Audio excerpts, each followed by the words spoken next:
And welcome in the head coach of the Boston Celtics, Ime Udoka, joins us now. Ime, how are you? Good. How are you guys doing? Doing good. We're doing good. And let's start with the big news of the week. That would be Robert Williams having a procedure on his knee after tearing his meniscus. And the official diagnosis and prognosis from the team and others is the 4 to 6 week timeline that he could be back, which would put him back in the second round of the playoffs. What's your confidence? What's the team's confidence that he will be back within that timeline? And we're even seeing reports today that it could be sooner. Yeah, we're very hopeful. The surgery went as well as it could. From everything we heard from the docs and how he's feeling, he's in good spirits here in the gym with us now, and looking forward to attacking the rehab as vigorously as you can to get back as soon as possible. You know, you played in the league, you coached in the league, you've been around big guys like this, big athletic guys. Is there anybody comparable that has had this type of injury that maybe you remember that came back quicker than what was anticipated, even the 4 to 6 week potentially? Yeah, I mean, NFL, it happens regularly now. These linemen that get scopes aren't running and jumping and cutting as much, so they can come back within a week or so. But Javonte Green was here a few years ago, and they talked about him coming back in about 2.5 weeks, and you see him with Chicago. He's still jumping out of the gym, so there was no effect as far as that. So we have one that just happened here recently, but it's really, letting the sutures heal up and kind of getting back to it. But he can pretty much hit the ground running as far as his rehab immediately. How much time have you spent since he went down with the injury, not even a week ago now, figuring out, trying to shuffle your lineup, think about possible combinations, think about how you're going to use the bench, all making up for the loss of Rob? Quite a bit, honestly. We're already playing Daniel more and wanted to get him acclimated to everything we're doing.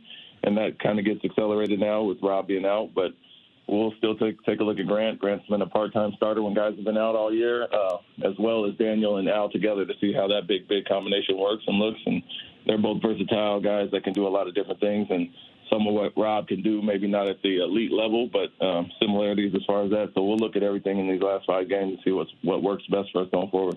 And I know you're not going to give us all the state secrets, but, of course, you scoreboard watch at this point. And without Rob Williams potentially there in that first round, to you guys, I mean, does it matter who you play in that first round? I mean, you got to play everybody, but is there anybody like you're thinking, okay, we're looking to play this team? No, I wouldn't say so specifically. The main thing with us was health, and that's why the unfortunate circumstance happened around Rob, came at this time. But health and playing our best basketball at the right time is, more paramount than a specific opponent. So we see the standings. We know it's a tight race, 1 through 4 and 5 through 7 as well. And so those can flip day to day. And if you're trying to manipulate or figure out who you want to play, that's not going to happen based on how close the standings are. And our thing is like health and playing our best basketball and just tinkering with a few things with lineups and rotations to have us hitting the ground running in the playoffs. Is there anyone you want to avoid in the first round? I wouldn't say so at all. Like I said, if you're trying to manipulate something, like I said, we could be from 1 to 4 in a game or two. It's flipped that quickly. So you can't even figure out who's an opportunity to play or who to avoid. And so the playing game is its own thing, 4 teams battling for 2 spots. And then, like I said, 5, 6, 7 is so close. So there's nobody we're looking to avoid or match up with. Well, like I said, we're worried about ourselves and how we're playing. And then getting Rob back if possible. We know we're going to have to take care of a series on our own without him. And that's the focus right now. This morning, Brad Stevens was on with our morning show, and he was asked the question about the vaccine status of your basketball team. And, of course, with the concerns of Toronto, and you've seen it down in Brooklyn with the Kyrie situation, and Brad said it's each individual's choice. But, when you hear some teams answer it that way, it has the feeling that, yeah, we do have some guys that are unvaccinated and might not be available. How hard is that as a coach to where you have these guys, and then you go to a building, these rules are in effect, and you got to abide by them? Yeah, well, I think it's something that everybody's had to deal with throughout the year and, different mandates in different places. And so you've seen it affect teams across the league. With us, we're hopeful that everybody's available regardless of who we're playing in the playoffs. And as always, we haven't talked about the status of our guys all year. That's their personal choice, as Brad mentioned. And so our thing is being prepared for whatever opponent comes, and we're hopeful we'll have everybody ready when the time comes. So if you don't have everybody available to you, and it is a series in Toronto, how much more difficult would that make that series?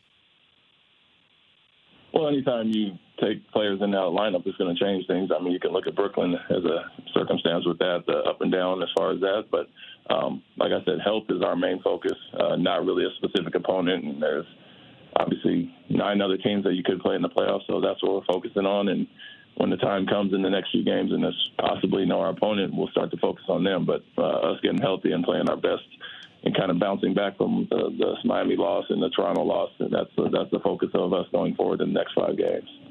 You mentioned Brooklyn. I mean, you say you'll play whoever comes your way. We don't feel that way about Brooklyn. Just, collectively. Talk show host. Yeah, just, coach, among us, we're thinking, we'd be all right maybe avoiding Brooklyn in the first round. They present a couple of unique challenges.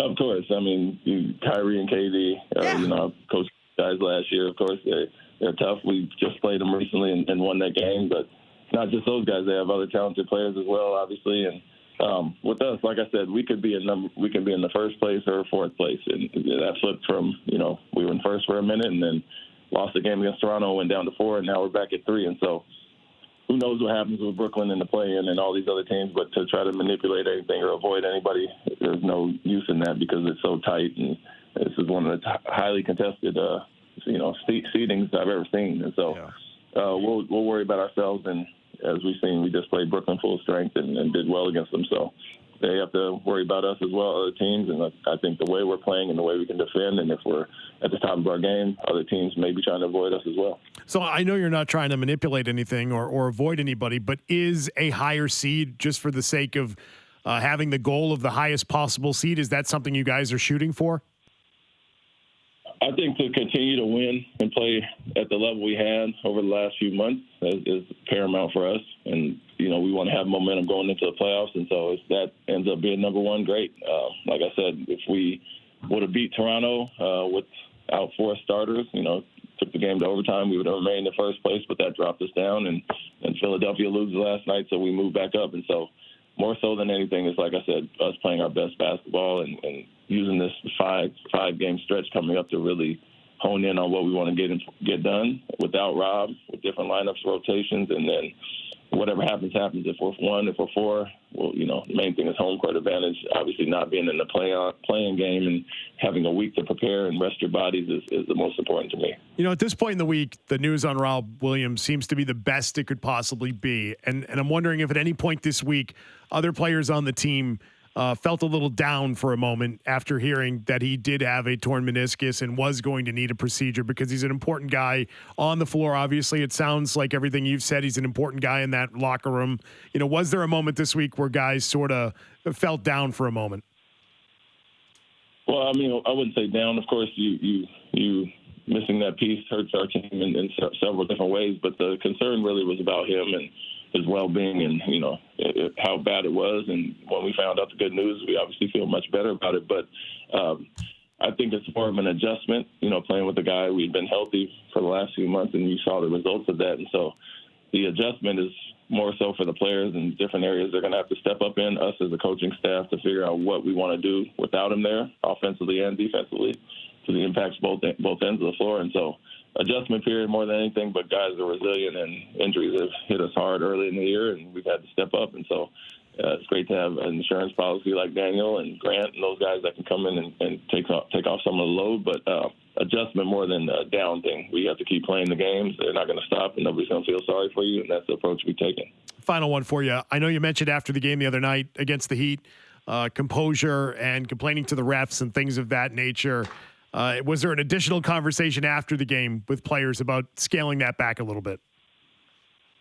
Yeah, I said it after the game, and we had a good film session yesterday to take a look at some things. And so, that's one area that we've improved in, I felt overall, and it kind of came back to bite us a little bit in that game. But, when you hold a team to technically 102 without the 4 fouls at the end and some of the mistakes we made defensively and our lack of physicality, I really looked at those things more. Obviously, we want guys to not worry about the refs and have to play through contact. There were some no calls at the end of the game that we felt could have gone our way, but that happens, and you keep your composure, keep playing through. But there were enough mistakes in the game for us to obviously come out with a win. And with that being said, they only scored 102 we weren't our best offensively in the fourth quarter. So a lot of good things to take away and learn from going forward. And be careful today because it is April Fool's Day, and Brad Stevens is one of the biggest jokester, funny type guys in the locker room. Big prankster. So be careful today, Ime.